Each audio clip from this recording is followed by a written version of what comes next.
Thank you for viewing this video, brought to you by PCE's National Best Practices Committee and sponsored by the Carpel Foundation.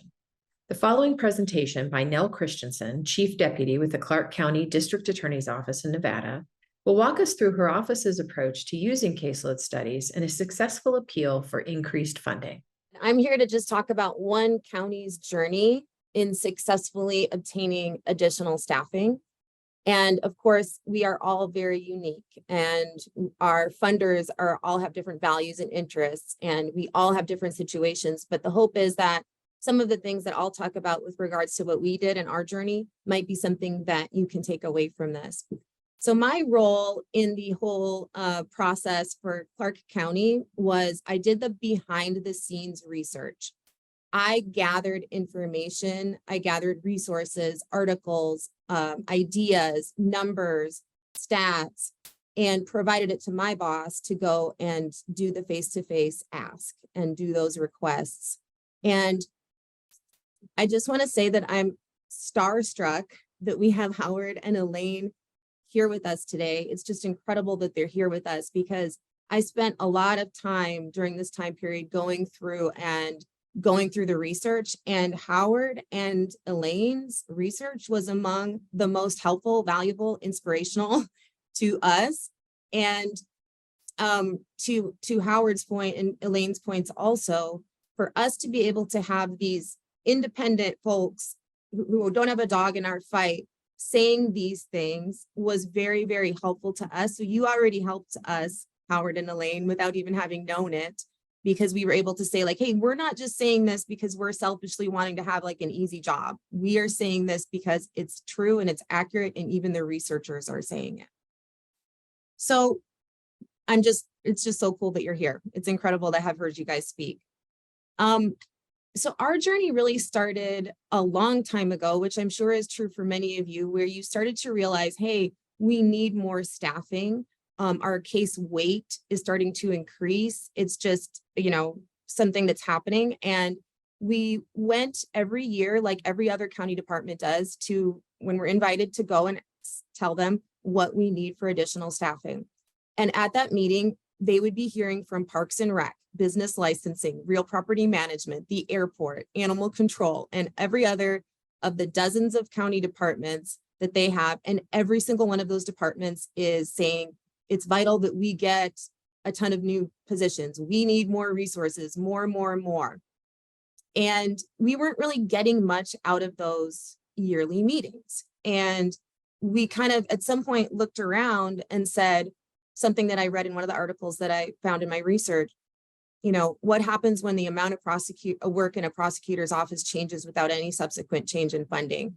And this was, during COVID, at some point, there was really a breaking point where it was just really not manageable. It was just, for many of you, I'm sure, experienced the same thing, where it was just like, we haven't kept up. Our county hasn't given us the resources that we need to be able to do this job and serve this community. And one of the things that we know, and but maybe the people who are spending the money on us don't necessarily know, is what has happened to our work over the course of the last few decades. And when I first started, and when many of you on this call first started, we would get a case, it would be a paper file. There would be 30 pieces of paper in that file, and that would be the universe of the discovery on that case. That was your case. That was a lot more manageable. Now, here's from one of the articles that I found, and many of these articles I've sent out before to you, and I think Chris will send out again. Again, we had actual subject matter experts, not just us saying this. Prosecutors today must contend with challenges associated with increasing volumes of data and evidence that have developed from technological advancements. Wow, wonderful. We have more evidence, right? We have body-worn camera, we have surveillance video everywhere now, in Vegas especially, cell phone videos from standby people, cell phone records, cell phone dumps. Every defendant in these cases loves to talk about their crimes on social media for whatever reason, right? Advancements in forensic science. We have all this additional information, and it's so helpful to us, but we really don't have the ability to even go through it. The case weight, that same file that I had when I first started that had 30 pieces of paper in it, now has one or all of these things in it. And we had to explain that. We had to kind of look ourselves in the mirror and say, you know what, we're not doing a good job advocating. We are attorneys who are supposed to be advocates and we're supposed to be good at this. What do we need to do to just not go to that one meeting every year and like fight for a slice of the pie, just like every other department, but let these guys know who we are and what we really need. And so the first step we kind of went through was, what do we need? And, you know, based on the, like, I can't even pronounce these different kinds of data amounts, but like based on the, you know, terabytes and petabytes of information that we've seen an increase in, you know, we knew we needed discovery management staff. And I loved Elaine's point, and, you know, Howard has made the same point earlier about how this is a more fiscally approachable employee than to bring in a professional level attorney. And it really is work that can be done by other kinds of employees that aren't going to cost as much as an attorney. So that was one pitch that we wanted to make. We also knew we needed a lot of other things. We needed prosecutors, advocates, investigators, support staff. And because of this huge ask we were about to do, we came up with a 3-year plan. We didn't want to just kind of throw it on our county commissioners and our county leaders, like with this incredible number that we knew they would just kind of throw out the door. We wanted to come up with like, here's our staffing plan over the course of the next 3 years. To pitch that, we wanted to identify what are our goals in this? How are we going to communicate this to them? And what we realized, we needed to build those relationships and help county leadership understand who we are and what we do. Like what Howard was saying, they probably believe some of the things that are said about prosecutors, and we believe that they did. So we said, you know what, that's our fault. We need to get over there and build these relationships and help them understand the dire need that we are in, because it's about our community. It's about serving our community, and they care about that too. So one of the things we wanted to do is figure out, we have common goals here. Our requests that we're making are going to also fulfill their values and goals. And so what are those things? We had to identify some of those things. Some of the things that we identified may be things that your county leadership would vibe with too, maybe not. But what for us, it was, we want to, and this went like Howard was just like speaking my language when he was talking earlier, because we want to be able to tell them, we also believe in criminal justice reform. We also want to be on that same page. We also want to be doing things to make positive changes. And we are not the prosecutor's office you might think we are. We are not working to just throw everyone in prison. We are working to help people. And so we're committed to specialty courts and diversion, and we're committed to rehabilitation. We had been criticized in the past for the number of cases we filed. Our percentage of filing was very, very high. And we had worked on that. So we feel like there was criticism of us in the community of like, well, you control the faucet, you can turn it off. And we wanted to go to them with our new stats and show them, we're working on this. We're trying to be as efficient as we can with the money that you give us and the bodies that you give us. So to show them some of the efforts that we're already making and that we believe in those same things. Of course, they're going to care about safety because those are the people that they serve too. Those are their constituents. And in Vegas, it's a big deal, because if there's even a Yelp review saying like Vegas isn't as safe as it was before, that's a big deal to everybody in the county and our county leadership, because we don't have state income tax here. All of the money that we have is based on consolidated tax, which is property tax, room tax, like you see when you ever come out here, and sales tax. So our tourism is the lifeblood of this town. And so we need to like protect that like mama bear. And so it is something that they will completely understand when we say like, hey, you're giving more cops initiatives, you're giving more law enforcement. What about the follow through that's going to happen on that case? That's us. That's the DA's office. You need to give us money too, and staffing too. And of course they care about money. So to Howard's point, mistakes are going to cost money, right? Exonerations are going to cost money. Exonerations happen when prosecutors are overworked and don't have time to, meet constitutional obligations. People in jail longer. I think Elaine said that. People being in jail longer for longer case processing time, that's going to cost money. So if we have more staffing, we are going to be able to actually save money. And so I wanted to go through and support these requests with data, or at least somebody else saying it other than just us. This point, I've gotten from a lot of the research that I did, this old article, "The State Never Rests," is still has a very, very great ideas in it. And one of the big things that we wanted to hit and that we did hit was understaffing is going to lead to injustices. And it's understaffing of prosecutors' offices for victims, for defendants, for, you know, complying with our constitutional obligations. And this is a quote straight from Howard's clarification that they gave once they got like attacked like crazy. Overworked prosecutors increase the likelihood of extending case processing time, errors, low plea bargains, burnout, and turnover. Turnover is going to cost money. All of those things are going to cost money, and they're not good for our county. 5 minutes left. Okay, thank you. So I'm gonna go through this stuff really quick because these are things that you can probably do on your own. But I do want to point out that I would be willing to talk about this with anybody later. I was the one and my interns who I enlisted doing a ton of research on this, and that's how I found the articles that we're talking about today from Howard, Elaine, and others. And literally, I'm just Googling it. I'm Googling anything I can think of that sounds like it's going to work. Caseloads for prosecutors, whatever I could find. Some of these things are also on law review articles. So I looked in Westlaw, PCE, such a great resource. Data dashboards for DAs are really helpful to me, and DA websites were really helpful to me. One thing that also was really helpful to me, Howard said, you know, he could look in the media and see a lot of news reports of DAs asking for these things.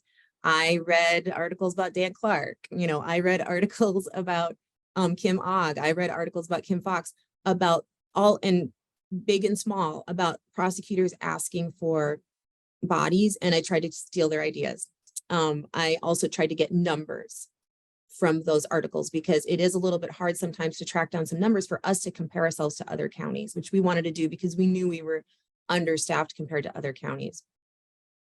Then we had to figure out which methods of comparison made sense for us. And what David Angel said earlier resonated so much with me because it just felt so overwhelming, and it would have killed morale really for us to say, okay, we know you guys are so overworked, but now we're going to actually make you do what you don't want to do, which is to bill your hours. And even though we know it's best practices, it just felt like we wanted to DIY it. And so we looked at these articles and some ideas about which methods of comparison to use. And I'm just going to go through quickly some of our methods of comparison that we use. And these are even slides from some of the presentations that we did. One thing you can think about is just your office today compared to your office or your jurisdiction at other points in time. So I don't have the numbers here right now, but like we could do 2019 number of homicides pending compared to 2023 number of homicides pending. And it was a lot more in 2023. Most of us have that situation because of backlogs. At the same time, homicides in Clark County and all over the country really are up. So we have this situation where we have all these additional complex cases. At the same time, we are suffering from the Great Resignation. Like, it is real. We are losing people, and we are losing senior people who have a lot of experience to try those cases. And now we're leaving it to people who don't have as much experience. So in 2015, less than 25% of our attorneys were under 5 years. Now it's almost 40% of our attorneys have under 5 years of experience, and they are awesome, but they don't have that like institutional knowledge and years of trying cases to attack those additional serious homicides in Clark County. And we have a lot here. Another thing that you can look at, which I know is not like, you know, the fanciest, but it helped us, it worked for us, was the number of prosecutors per 100,000 in your population. And so this is where I was looking at DA data dashboards, DA websites where they sometimes list their number of prosecutors and articles. And I was trying to look at criminal prosecutors because we have 4 divisions here. Some offices have just criminal, some people have civil, some people have juvenile. I looked at just criminal, and we were able to give our county some graphs about every way you slice it. If you can't read this, just so you know, we're on the very far right. We have, at the time, we only had about 4.7 prosecutors per 100,000 in our population, and comparing that to other offices and their populations was remarkable. So here at the end, I know you can't read those little tiny words, but the 2 yellow ones on the end, one of them is our criminal and juvenile together, just in case the numbers that I was coming up with were maybe combined from other offices. And then on the far right, it's just our office. We had the lowest number of prosecutors per 100,000 of any data that I could find. And everyone in these rooms knows that we have 2.4 million residents in Clark County, but we have 40+ million people coming here for tourism every year. And it's hopefully only going to be more. We've got all these new things happening here with sports, and that's going to bring more tourists. Another thing that we did, and I know this is probably a little bit of a hot topic, but we felt like it was pretty obvious comparing ourselves to the paid defenders. So we had at the time 110 prosecutors in our criminal division. Our public defender, who had about 40% or 50% of our caseload, had the same number. Then in addition to that, the county paid for a special public defender and contract counsel. And so these are only the counsel that were paid for by the county. And we thought, you know, even if you say, which we don't agree, but even if you say that a prosecutor spends the exact same amount of time on a case as a defense attorney, you know, I don't know what the answer to that is, but let's just say that for argument's sake, this is not right. And this is not fair. And this isn't, you know, serving the community. So that was something that was impactful and significant in our arguments. You know, this is a tough one because it's like apples and oranges, and I know that, but we can sometimes look at your attorney's caseloads compared to caseloads of other attorneys. This one, we didn't want to touch it in terms of just general caseloads because it is so different and it's so easy to attack. But one terrible, like actually just embarrassing for our community number was the number of murder cases that our homicide team handled. And it's just, I mean, insane. They handled over 60 cases per attorney. And you compare that to, I found this data from just news articles where people were kind of asking these other entities or these other offices were really saying like, it's impossible for us to handle this. And then we compare ourselves to those numbers and we're like double, triple the number of cases. And it's not just our homicide team is not the only team in our office that handles those. They're handled on every team, but even just our homicide prosecutors.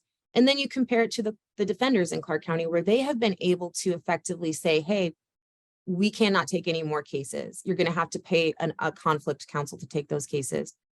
And so this is something that was impactful to our county also. So finally, what we wanted to do is after bringing all that together and coming up with all of those things that hopefully supported our arguments, having the quotes from Howard and Elaine and other researchers was really helpful. We figured out how we wanted to communicate this to our county commissioners and county leaders. And it wasn't through going to that one meeting every year with all of the other departments.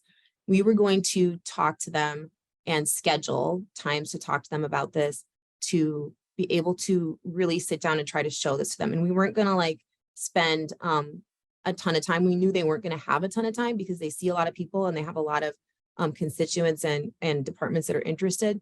So we did, you know, tight presentations that we practiced. We did this handout, which was just a few pages with a lot of really important points and included what we were looking at for our 3-year plan. We scheduled, if you knew one of the county commissioners or you had a relationship with somebody, everybody in our office was kind of trying to talk to them about this and let them know, like, this is a real thing. This isn't just us crying wolf. Building relationships is huge, to Howard's point, so that they know Howard has now met a bunch of prosecutors and knows, you know, we're not evil. If we have relationships with those guys, it's going to help even more.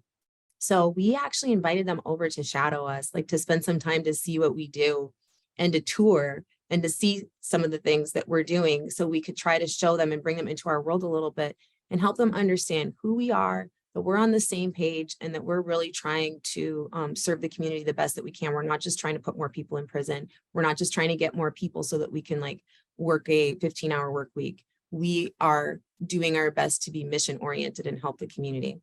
Just And one more minute, please. the good news is we were successful.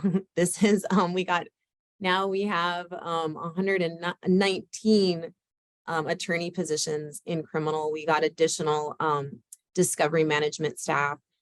And that was just the first year of the plan. That we've just recently had meetings about the second year, and we believe that they're looking good. We're probably going to get some additional people for the years to come. Bad news is we still, after even this, are going to be one of the last ones on the like prosecutor to 100,000 in our population analysis. So we really think, like, in order to do some of the things that Chris is going to talk about later, like who the prosecutor of the future should be and all the different roles that a prosecutor should be playing in the community, we think we probably need a lot more. So I say success, we're happy that we have more, but like, this is just the first step. And I think, relationships and educating is really the biggest part of it.